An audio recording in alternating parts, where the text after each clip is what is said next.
A week ago tonight, they were packing for a trip. What those Germanwings passengers didn't realize, of course, is that trip would be their last, little more than 12 hours away from crashing into a mountain at the hands of a co-pilot who was reportedly hell-bent on ending his life and theirs.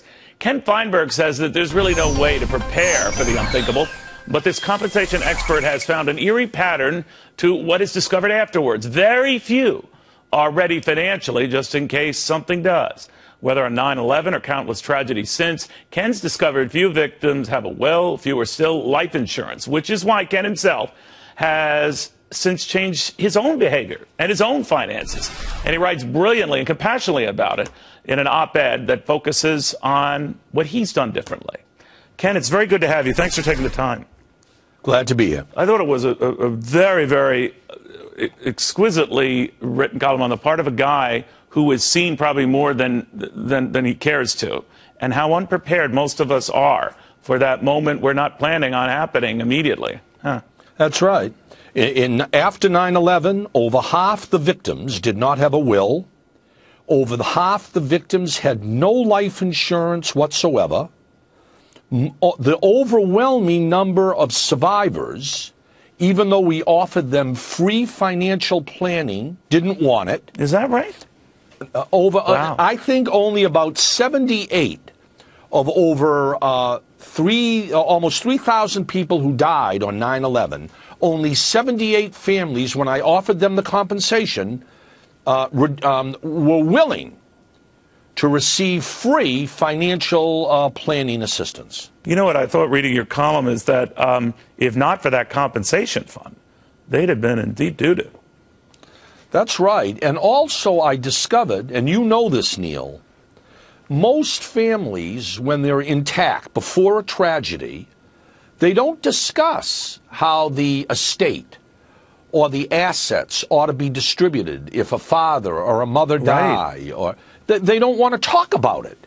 And we found in case after case after case, total shock on the part of survivors as to what the victim in the airplanes or at the World Trade Center, the Pentagon, what she or he wanted to do with the assets. We're even learning that with Robin Williams' heirs right now, fighting over what was left of his estate.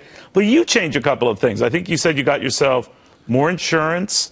You sought out a financial planner. Just tell me a little bit of things that changed on your part.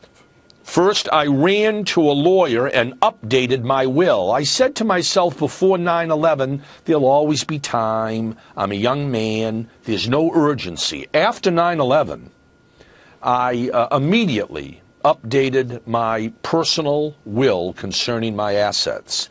I also immediately bought additional life insurance, both term, short-term insurance, and whole life, to protect against the uncertainties of the future. Yeah, but that can be harder for guys our age, can it? Very, very difficult. And I sat my family down and discussed with them what I wanted done because of untimely death. Now, did any of them get annoyed or say, hey, I thought I had this coming to me, or any of that? No, but you know the reaction, human nature, some of my young children, we don't want to talk about it. Oh, yeah. Let's not even talk about this. See, what scares me, Ken, is my kids do want to talk about it. Let's just say, hypothetically, something happens, Dad. What's in it for me? But you're saying they have to communicate, right? Have to. Otherwise, we saw, you know this, after 9/11, we had siblings fighting with one another. I mean, biological parents fighting with fiancés and same-sex partners. Sure. It was ugly. Not all the time, but there were a few that it got pretty ugly, yes. Well, you make people think, and you make them think about stuff a lot of them don't want to think about. So touche to you for that, this column, and everything else. We're going to have a lot